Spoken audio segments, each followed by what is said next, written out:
From the Times and the Sunday Times, this is The Story. I'm Manveen Rana. In every British election for the last 2 decades, there's only one man everyone wants to hear from. Let's catch up now with the best person placed to talk us through the polls, polling guru and Professor of Politics at Strathclyde University, Professor Sir John Curtis. John, welcome to... John Curtis, the election oracle, had already called the result of this election before it had even begun. I said there was a 99% chance that Labour would form the next government. Assuming he and every polling organisation in the country are right, then number 10 is about to get a new inhabitant. So what do we know about him? The story today: Sir Keir Starmer, the man who could be Prime Minister.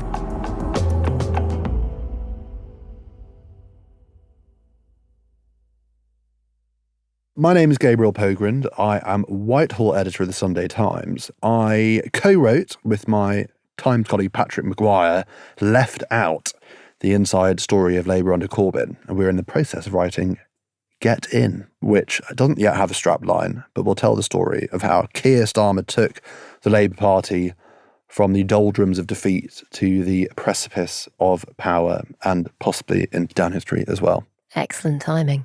It certainly is. And Gabriel, for once, we're not talking to you about some dark investigation, gangsters and dead bodies. This is all about the man who, if the polls are to be believed, is the next Prime Minister, Keir Starmer, who you're writing a book about. Have you actually met him? We were just speaking a few moments ago off mic about occasion where you and I were in the same room as Keir. We were. I did have a word with him that night. It was the Sunday Times' 150th birthday party, and it was a rainbow coalition of the good and the great on Fleet Street and in politics. I remember that night, actually, Starmer had a chinwag with some of us from the Sunday Times, and it was in that period where there was a sort of drumbeat of Tory sleaze, and the polls had shifted, and he'd gone from being this sort of anonymous character, completely imprisoned by Boris Johnson and the vaccine bounce, to being the personification of not that lot, the slightly staid, straight, but dependable professional that we now see a lot more of and who looks likely to be the next PM. What did he say to you that night? You know, I don't think I'd be alone in saying he doesn't unburden himself to all and sundry. He was making small talk about just the almost implausible self-destructiveness of the Tory party as was at the time. We should probably have a look at what the headlines were on that particular occasion. But it's a sort of example of a guy who has gone into places and done things that don't often come naturally to Labour politicians. He sort of started out as the kind of Corbyn in a suit candidate. I'll be lefty, but I'll just be effective about it. And he has since gone on an ideological journey and started to address audiences and constituencies which are by no means in Labour comfort zone. Including a party for the Sunday Times. Including a party of blood-sucking hacks from the Sunday Times, although we're very friendly. You're friendly. I'd like to think you've got blood-sucking hack on your business card, Gabriel. What made you want to write about him and Labour under him? I think it's a rare political story. Starmer makes a virtue of the fact that he's not an ideologue. He travels light. He's unburdened by factional baggage or ideology. He said in his campaign that there was no ism or ite that he affiliated with, and he didn't need to tattoo his beliefs to his forehead in order to make the argument he was trying to make to the party and ultimately the country. And, you know, this is a man who is emblematic of what is sometimes in Westminster referred to as the soft left tendency. Yes, he served in Corbyn's shadow cabinet, but he was never fully signed up to the Corbyn project, and yet he was almost equally ambivalent about New Labour. It's hard to distill into a single sentence what he was about because of the fact that he entered politics reasonably belatedly, but you would say that he was a internationalist, had a strong social justice bent.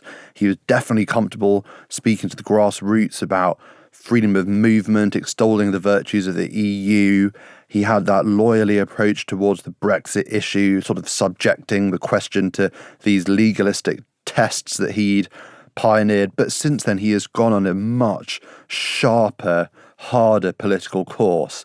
He has just been so ruthless in deviating from that early position. He, in a way, has sort of superseded Blair in his ruthlessness. That's so interesting because, normally people think of him as just quite wooden. You're sort of exposing a side of the character I don't think we often talk about. He's quite an interesting politician to study, but he's not declarative. He doesn't actually often say, this is what I'm doing. No. But if you look at where he started, like his leadership campaign, he had 10 pledges of the things he would do. And it was a sort of wish list of Corbynite ideas. We're in a different paradigm now. Jeremy Corbyn's not even in the Labour Party. Keir Starmer's a big five-a-side guy, a big football man. I've been playing football every week since I was 10 and still do, and still see myself as the sort of driving force of midfield. A lot of people around him say, like, this guy is, more than he is kind of ideological, he is exceptionally competitive person and he wants to win. I do believe Britain needs a clearer sense of purpose, and that the way we run our country can be more like a brilliant sports team pursuing victory.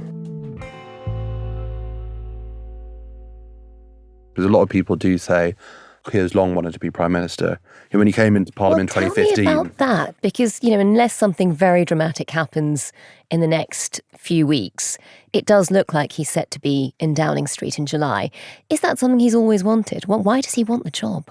I heard an anecdote that Ed Miliband had been looking for potential Labour peers, so people who'd sort of join his party in the upper chamber in the House of Lords. And I think through an interlocutor, he asked Keir if he'd be up for that. This was when he was sort of known to be a left sympathetic former chief prosecutor. And the answer was immediate and it was emphatic. It was absolutely not. No interest whatsoever in doing that. He was hell-bent on getting into the Commons. And if you ask people why, that is because, the moment he decided he was going to have a political career, the only career that he was actually up for was one which could and would take him to the apex of it all. He wasn't up for having one of those kind of Prime Minister or bust House of Lords careers where you do after dinner speaking engagements, pop into the chamber, have a portfolio career. Like, this guy had that ambition from quite a long time before he became leader of the opposition. And what's that about? Is that the competitive spirit? Is that just sort of a real ambition, a steeliness to be at the top? Or is there some great cause that he wants to try and fix by getting to Downing Street? Where, is it about him? Is it about power? Or is it about the power of what he could do there? I think that he's a guy who, from quite an early time in his career, sort of had designs on doing something big. In so many ways, like the first 30 years of his life were wholly in keeping with a certain kind of lefty lawyer. Gone on to Doughty Street Chambers, one of the top human rights sets, done very righteous work, preventing people from being sent to death row and advocating for kind of classic lefty causes. He was involved in the McLibel case, lived in Tufnell Park in North London. I mean, these are sort of absolute preconditions for a certain kind of legal professional. And then he decides at one point in time, actually, I'm going to pivot in a wholly different direction. He then takes this role at the Crown Prosecution Service. I mean, he was the guy who was bringing cases in order to challenge the state. Suddenly, he becomes the representative, the sort of personification of the state. That is not something that one does, but that's something that you do, I would wager, if you had half an eye on doing something big one day, which required you to be more than just your inner comfort zone or the bit of you that came naturally to you. And I think that there is this sort of strange dualism at the heart of who Starmer is, which is he is a North London human rights barrister, and yet also he has this sort of statist and possibly on law and order matters and migration, reasonably, authoritarian bent. Well, I guess to understand how he gets there, to understand the duality in his personality, to understand his obsession with getting to Downing Street, I suppose we really have to go right back to the start. So just tell us a bit about where he grew up and his family. So he grew up in Oxted in Surrey, and he had essentially a working class upbringing. It wasn't a straightforward childhood. His mother had an autoimmune disease, and his father, who was a toolmaker, dedicated a lot of his time to taking care of her. She was in and out of hospital all the time, and I think that his mother's health was at the very centre of his father's existence. When I was about 13, my mum was in hospital, and I was at home with my sibling. My dad was at the hospital, of course, with my mum up in London. And he phoned. I was in the kitchen, and he said, "I don't think your mum's going to make it." Exact words. First time in my life, I actually thought we're going to lose her. Starmer has 2 sisters and a brother, and the portrayal he's given when he has spoken about it is that his father, he speaks about him as a toolmaker.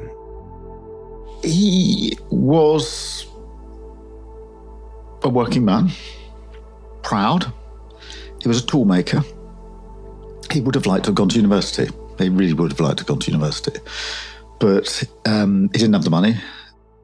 He's spoken, for instance, about the fact that his father was embarrassed to do what he did, and that stayed with him. The inevitable conversation, what do you do for a living? And he would come to his turn. He would say, I work in a factory.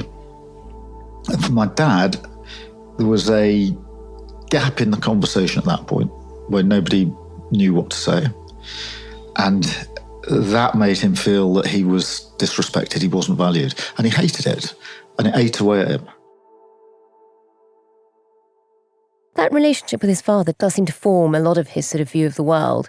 His father being a cultured, intelligent man who worked in a factory and was, felt sort of a certain shame to it.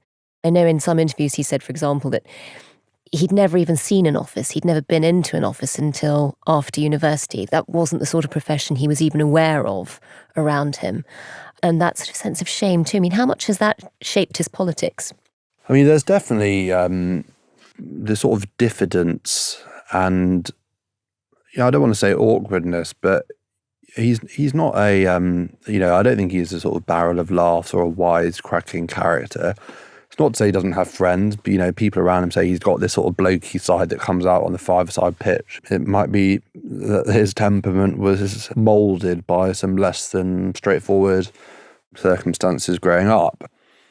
I mean, it was also interesting that one of the policies that is quite distinctly him was this policy about teaching oratory in schools. And you can imagine going from a household. I mean, I think he said his father would work from 8 in the morning until 10 at night. So there isn't as much sort of conversation, I suppose, at home. You're at a school that probably doesn't teach public speaking or debating in the way that a lot of public schools would. It's interesting that sort of one of the things he wants to implement if he becomes Prime Minister, it does seem to go back to that period. It's interesting. I've spoken to a lot of people about sort of the things that make Starmer angry. And a lot of people have said he really, really profoundly disliked, I don't want to say the word hated, but he really disliked Boris Johnson. What a joke.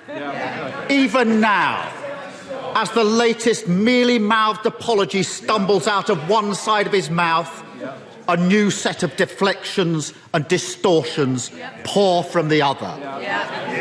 But the damage is already done. The public have made up their mind. They don't believe a word the Prime Minister says. They know what he is. And I think that for him, Boris was sort of the embodiment of a kind of recklessness and lack of seriousness that one could only have as as a result of having had the kind of upbringing that he had.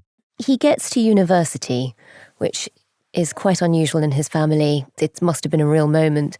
He becomes, as you say, quite political, but with quite radical left-wing politics. When does that change, and how soon does he sort of start to become a serious lawyer?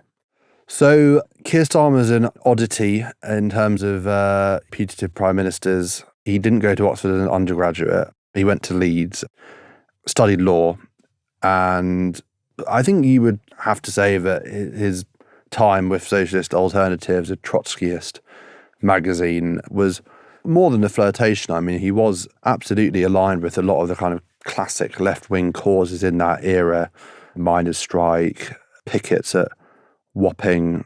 I think it's when he sort of joins the bar that he develops this seriousness, and he sort of leaves behind politics and starts to use the law as a way to kind of advance the progressive cause. He does very well, very quickly, given his background. I think he said he didn't even know the difference between a solicitor or a barrister when he came to applying for jobs in the law. I mean, that's how little preparation he had for a career in this line. Tell us a bit about his career, because it has often been used against him. It often comes up in PMQs. He's described as loyally as a criticism. The problem with the Labour Party today, Mr. Speaker, is that he's a lawyer, not a leader. And he's criticised for sort of some of his record. So just take us through that. In terms of the cases he took on, firstly, talk us through those sort of human rights cases that you described. And I know he did quite a lot of pro bono work. What were his greatest hits? My understanding is that Keir Starmer sort of came of age as a barrister in the aftermath of the introduction of various pieces of human rights legislation by the Labour government. I mean, I was reading about one of the cases that Starmer did, which is a sort of weird quirk of empire, but I believe that the House of Lords was still the highest court for Jamaica as recently as 2004, and Starmer was representing a group of people who had been sentenced to death for murder, and he successfully, I believe, overturned the death penalty in that country. That is a hell of an achievement. Which is the sort of thing that he did a lot of work on, was like the death penalty, not just in countries connected to the UK, but also further afield. There is a sort of David and Goliath sort of dimension to a lot of human rights law, and also this is sort of the nature of the law generally, but you will often find yourself representing some awkward and possibly unsavoury characters. Well, on that's one of the things he does get criticised for quite a lot in politics now. There were moments where he was representing organisations like Hizb ut-Tahrir, who are now banned in this country. He's also often accused of dropping sexual abuse cases. Just tell us what actually happened. This week, he backed the Home Secretary in banning the terrorist group Hizb ut-Tahrir, despite him personally using the European Court of Human Rights to try and stop them being banned. And don't take my word for it, Mr. Speaker, the extremist's own press release said, and I quote, "the Hizb ut-Tahrir legal team led by Keir Starmer." Starmer was an outspoken critic of the Iraq War. He definitely did find himself on the same side as people who the British state suspected of doing or saying severely bad things. But then, his view would be that I think he used this metaphor before, that GPs don't turn down dodgy patients and it's the job of a barrister to represent people. And he'd always said on the Jimmy Savile stuff that he, was in charge of hundreds of prosecutors around the country, that he never made a personal decision. This is when he was Director of Public Prosecutions. That's right. So this is when he was DPP. And Boris Johnson was probably the best of the Conservative leaders of exposing him, or just making him look uncomfortable and provoking him on that past. This leader of the opposition, a former Director of Public Prosecutions, Mr. Speaker, he spent most of his time prosecuting journalists and failing to prosecute Jimmy Savile, as far as I can make out, Mr. Speaker. I mean, Rishi Sunak's done it a bit, but it was certainly something that when Boris Johnson started to deploy it was damaging the party, and was damaging for him.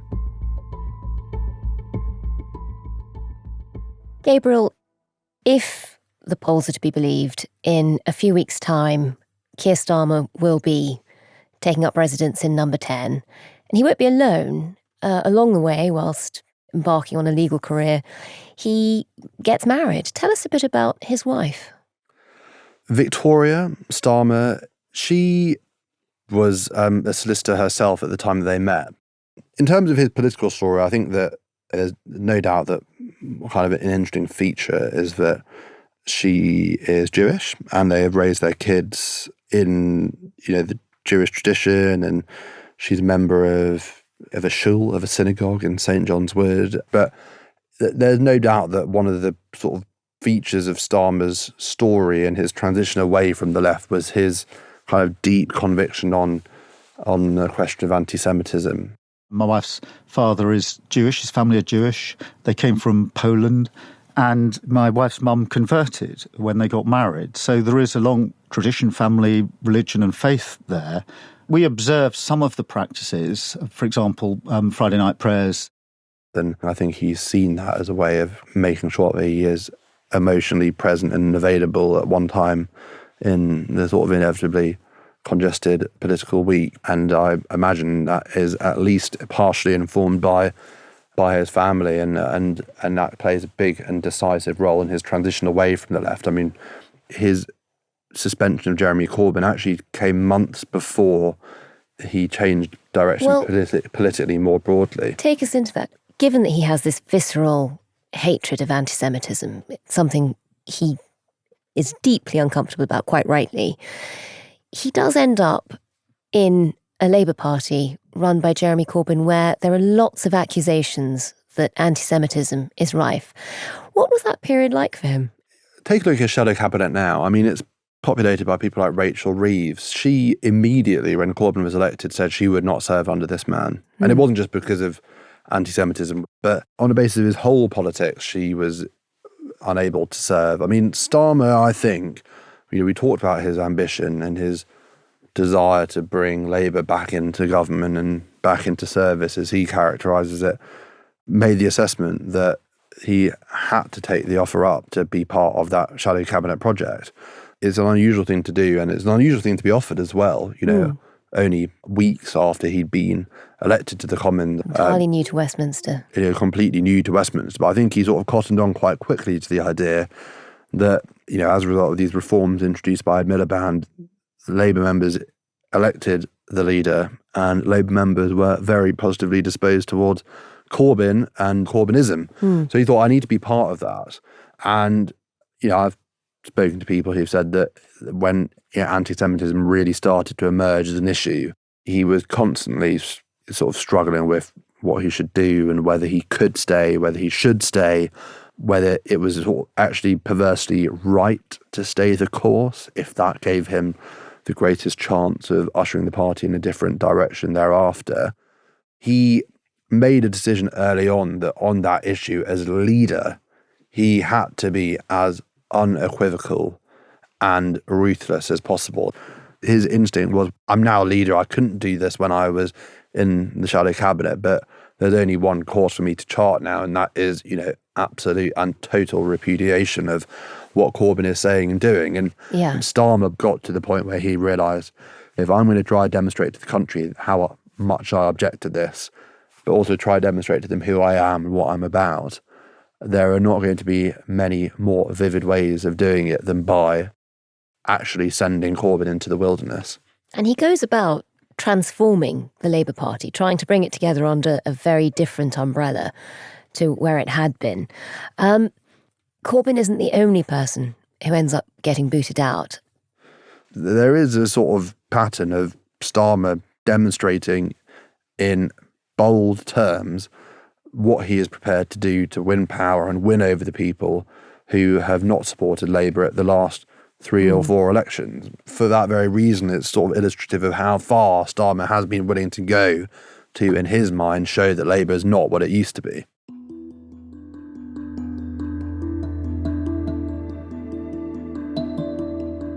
Similarly, in showing the world that, this is not in any way an anti-Semitic party, his policy on Israel, and particularly an interview he did where he was on the spot and, as a lawyer, managed to get himself into a real knot about whether it was appropriate for Israel to be cutting off food supplies.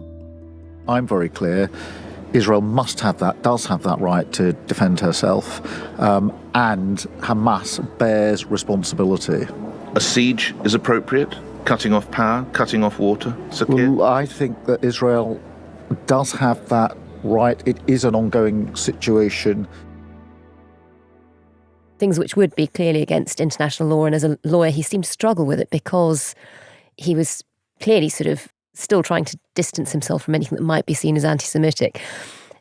And that seems to be causing trouble within the party, but also with some of the voting base. Is that something that you think is proving to be a judgment issue? Is it proving to be a mistake for the election?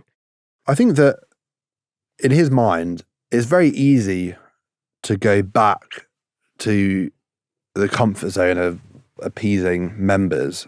But I think that, in his mind, this is the final hurdle, like the last bit of the Ming vase strategy, like this idea that he is carrying this piece of priceless porcelain or ceramic across a thin sheet of ice. Like, he is so close to being in government, and he, in his mind, is not going to do anything to compromise that. Talk about risk averseness. I spoke to somebody in his team about the fact he had a low risk strategy recently. They said, no, we're trying to go for a zero risk strategy. Not even low. And not even low. He wants it prime ministerial. He wants to stay within the contours of US foreign policy. But also he doesn't want to oxygenate this idea that he's in thrall or in hock to, the Corbynites. And let's actually zoom out, the people who we see marching in central London every Saturday. In his mind, that is not what the Labour Party today is about.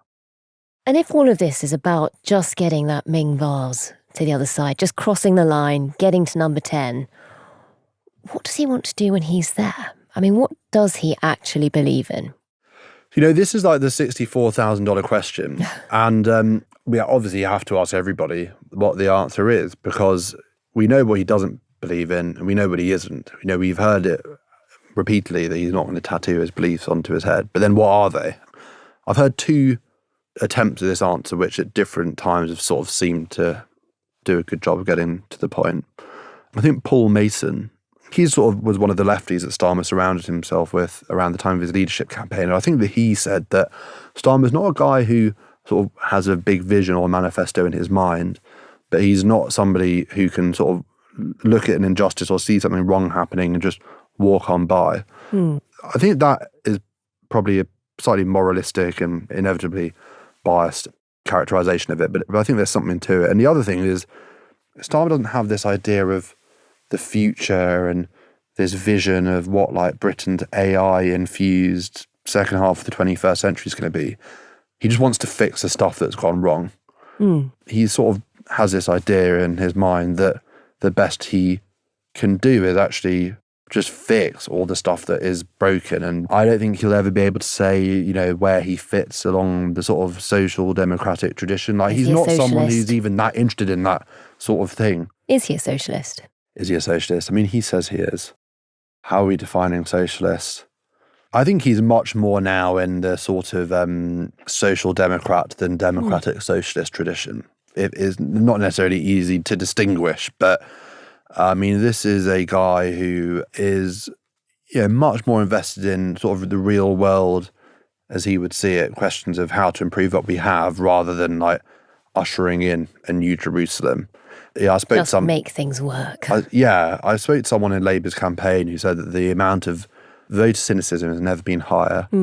People have never been more disbelieving of things politicians say.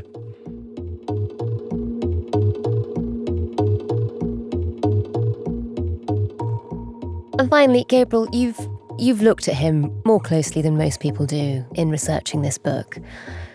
Do you like him? Is he the sort of man you can imagine having a drink with in the pub? So I've never actually been asked that question. No, I bet. Do I like him? And I maybe also, I'm not claiming to be such a sober journalist that I'm incapable of answering those questions. But I sort of just see him more as being a subject in a way. very difficult to know from a journalistic perspective. He keeps his cards close to his chest. He's not a guy who's that interested in being liked in a conventional sort of, I want to be your mate type person. He's much more interested in being respected. If by like you mean, would I imagine Pint in his company to be a barrel of laughs, and do I want him to be my sort of mentor and best friend? I don't think that's what he's about. I think that he wants to be sort of respected for his achievements and for his politics. And I have to say, if one is interested in the execution and practice of politics, what he has done over the last 5 years has been pretty impressive.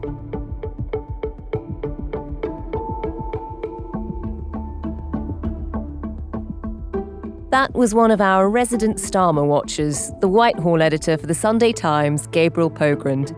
We've put a link to Gabriel's previous book, Left Out, The Inside Story of Labour under Corbyn, in the description notes of this episode. We will, of course, be following every twist and turn of the election here on The Story, as well as on Times Radio, the election station.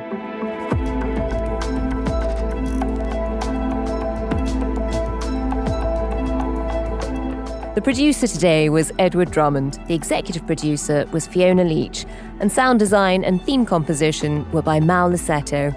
If you can, please do leave us a review wherever you get your podcasts. Thanks for listening. See you tomorrow.